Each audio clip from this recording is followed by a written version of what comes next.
नमस्कार, इन खबर में आपका स्वागत है। भारत के प्रधानमंत्री नरेंद्र मोदी एक ऐसी शख्सियत हैं जिनके न सिर्फ देश में चाहने वाले हैं बल्कि अंतर्राष्ट्रीय स्तर पर चाहने वाले हैं। और बहुत बड़ी संख्या ऐसे लोगों की भी है देश और विदेश में जो उनकी निंदा करने, आलोचना करने और घेरने का कोई मौका नहीं चूकते हैं। राजनीति में जब आप होते हैं तो मान के चलिए कि अजात शत्रु होना बड़ा मुश्किल है। आपके प्रशंसक भी होंगे और विरोधी भी होंगे। इसी क्रम में BBC ब्रिटिश ब्रॉडकास्टिंग कॉरपोरेशन ने एक डॉक्यूमेंट्री बनाई, India the Modi question, 2 part में।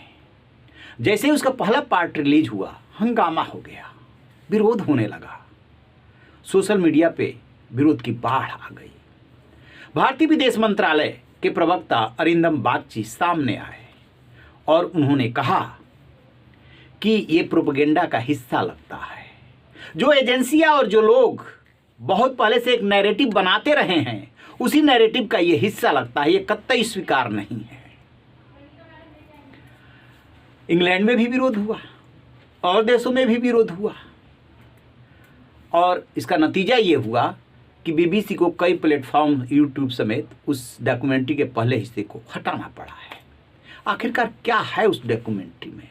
दरअसल उनके राजनीतिक जीवन को उसमें दिखाया गया है और गुजरात के दंगों को लेकर के घेरा गया है। अब सबसे बड़ा सवाल ये उठता है कि जिन गुजरात दंगों को लेकर के SIT गठित हुई, सुप्रीम कोर्ट ने गठित की। आपको याद है नरेंद्र मोदी गुजरात के तब मुख्यमंत्री हुआ करते थे। लगभग 20 घंटे क्वेश्चनिंग हुई थी। पूरी देश विदेश की मीडिया उसमें लगी हुई थी और सुप्रीम कोर्ट ने क्लीन चिट दिया। एक बार नहीं, कई बार ऐसे मौके आए जब कोर्ट में ये बात आई। ऐसे में सवाल ये उठता है कि आखिरकार किस एजेंसी की बात मानी जाएगी? इस देश में सुप्रीम कोर्ट सर्वोच्च कोर्ट है, लेकिन जिनको आलोचना करनी है वो आलोचना करेंगे, उसके लिए इनको जिम्मेदार ठहराएंगे। ऐसा ही कुछ प्रयास इसमें भी किया गया। देखने वाली बात ये थी कि जो वहाँ के प्रधानमंत्री हैं, जो सरकार है, उसका क्या स्टैंड रहता है। ये मामला चला गया संसद में।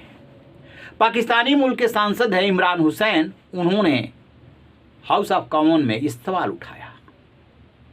जब जवाब देने की बारी आई तो वहाँ के प्रधानमंत्री ऋषि सुनक ने उसको एकदम खारिज कर दिया। कहा कि दुनिया में कहीं भी उत्पीड़न हो, हम उसके विरोधी हैं, लेकिन ये मोदी को लेकर के जो नैरेटिव बताया जा रहा है उससे हम सहमत नहीं हैं। ऋषि सुनक पे भारत सरकार की भी नज़र थी कि आखिरकार वहाँ की सरकार क्या स्टैंड लेती है।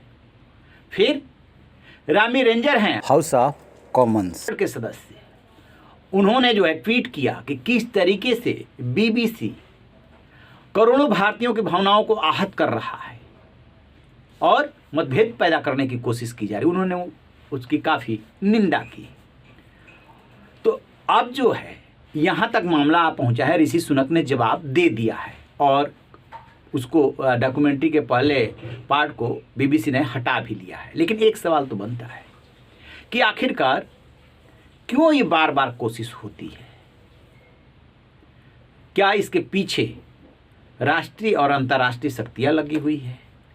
क्योंकि जिस तरीके से कोरोना काल में, उससे पहले और उसके बाद में भारत की जो इमेज बनी है, अंतर्राष्ट्रीय स्तर पे जो ब्रांडिंग हुई है, जो आत्मनिर्भर भारत होने का कहीं ना कहीं संदेश जा रहा है, उससे अंतर्राष्ट्रीय ताकतों को भी दिक्कत हो रही है।